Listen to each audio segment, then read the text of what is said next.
Toronto's. Oh dear, it's downhill, slippery, we got the green light. Sideways into that wall over there. Waste-Not gets tired of hearing Ontario Hydro get beat up by people who have no idea of the operation and what part we all play in it. So we thought we'd get out at 4:45 a.m. in the worst storm of the season and watch you wake up. Oops. This is System Control.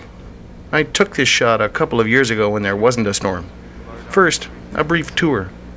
The 60-cycle alternating current that we use in North America can't be stored. It has to be generated on demand. Over 100 generators in Ontario are all tied together and coordinated from this room. As well, Ontario Hydro is part of the North American power grid that ties all of the states and provinces together as far west as the Rocky Mountains. The main ties here are to Manitoba, Michigan, and New York State. Next, forget about kilowatts. We talk here in megawatts. A megawatt is 1 million watts, equal to about 1,000 toasters or 16,660-watt light bulbs or 666 hairdryers. Sometimes we'll speak of thousands of megawatts. 1,000 megawatts is 1 billion watts, or roughly the generation capacity of the entire Ottawa River. We installed a camcorder on the main display board to get a continuous recording of the key readings. At the top is the time of day. Below is the primary electrical demand for Ontario. At just after 6 a.m., it's 16,420 megawatts, and the fun hasn't even started yet. To the left is the ACE, that's area control error. If Ontario is generating exactly enough power for itself, the ACE will be at 0. Hi Doug, it's Joe. Could you take the Beck 160s to 100% please? Thanks. This is Joe. He's going to see that 10 million Ontarians have the electricity they need as they wake up. You should know some things about this job. Ontario has a nice mix of fossil fuel, nuclear, and water-driven generation plants. They complement each other. The nukes take a day or so to get up and running, so they run all the time, helping to meet the constant base load. The thermal plants burn coal or oil to make steam for their generators. They take a few hours to get going, but can be adjusted quickly. When we got there, the 8 Nanticoke machines were at about half power, waiting for 7 o'clock to come. The hydraulic machines, that's the water ones, can be put online as quickly as a valve can be opened. They're great for minute-by-minute control. Overnight, the water levels in the province have been rising. This is as near to electricity storage as we can get.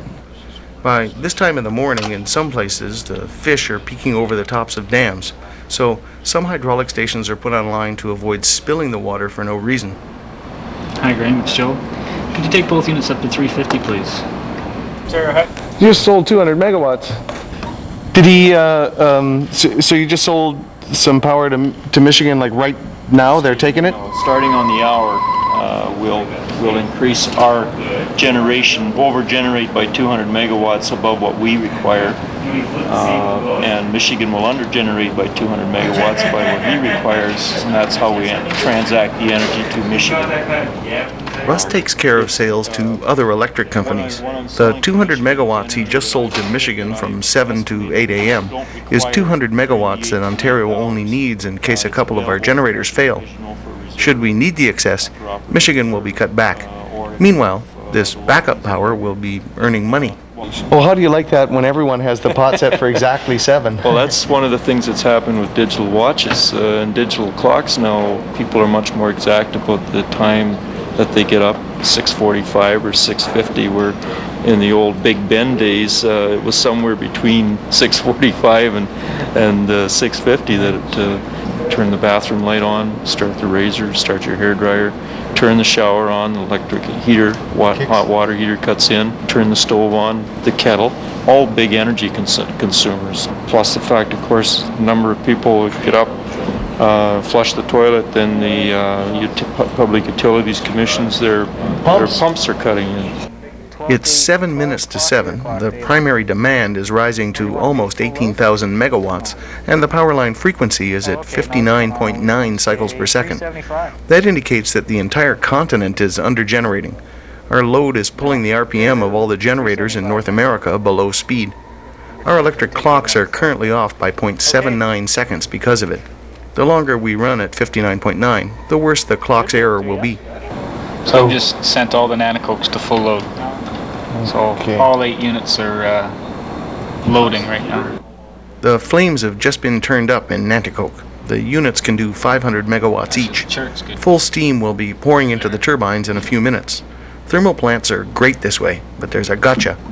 Coal comes by boat, so you can't get more when the seaway's frozen. I mean, it's not like it hasn't happened that they've been looking for the coal boats when the St. Lawrence River was free, waiting for coal. They're digging up tree stumps and trying to burn rocks and stuff like that. They're running out of coal. I assure you that's just colorful imagery. At the other end of the desk, Tom and Carmela watch the fuse box. Well, maybe that's an oversimplification. You may have a thermal restriction on a particular circuit, but you may also have a restriction on an interface, which is a group of circuits. And they may be for 2 different reasons. One may be for voltage phenomena, so if you have too much flowing through a particular interface, not just an overload situation, which is a thermal restriction. Okay, so there's different things that may happen at a particular point. Like I said, we don't fully understand what happens down at this end of the table. Joe has to keep the generation spread out over the province, or too much current might flow in one section of the system. The big board shows just the basics of the transmission system. The niggly details are tracked over here. So that's the load coming in real hard there now, just after 7 o'clock. So, falling behind them, 100 below. So I've got all the steam moving right now, and it still can't keep up with the load coming in. Manual intervention. That means I gotta call somebody and load something. Hi, Wayne, it's Joe. Joe who? Oh, assume big guy. Yeah. Hey, could you load a little long for me? 2 canyons and a Wells unit. Oh, actually an Aubrey unit instead of the Wells. The full morning peak is still to come at about 8. We can get a better feeling for the rest of the day by turning up the steam under Don O'Neill. He's been my tour guide to system control on 4 different occasions, and that was his line about the fish peeking over the dams. We asked him to show us a typical day. This chart comes from the primary demand chart recorder. Since the scale on the chart is only 1,000 megawatts, only, when the pen reaches the right-hand side, it snaps back to the left, and you have to mentally add another 1,000 megawatts to the total. Here are some daily highlights. We changed to the 20,000 megawatt band, and right through the 7 o'clock area, David, you can see the load is coming in here so fast that we go through 1,000 megawatts here in about 12 minutes.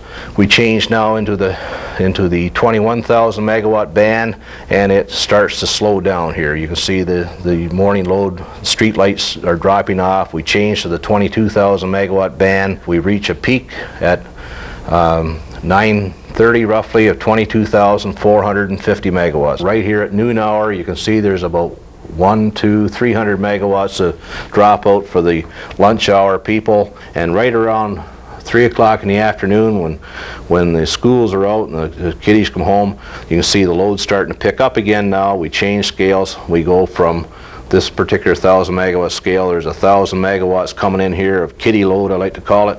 And then we have cooking load also in there, and Nintendo load, if you wish. Now we have the cooking load coming on and street light loading coming on, and that gives us an afternoon load pickup of roughly about 2,700 megawatts just for after school load, cooking load, lighting load. There's so much more detail to know than we have time for, but some basics emerge. We can hit peaks of 24,000 megawatts, and we have a total generation capacity of about 30,000, so we're kind of close to the limit. Peak demand is met by thermal stations, so as we crank up our air conditioners in the summer, we're probably burning coal to keep cool. Do we build some more of those expensive nuclear plants, or some cheaper plants that burn more coal, or, well, we're out of water to tap? Or we could help shift those peaks and cut down a bit. That'd be my vote.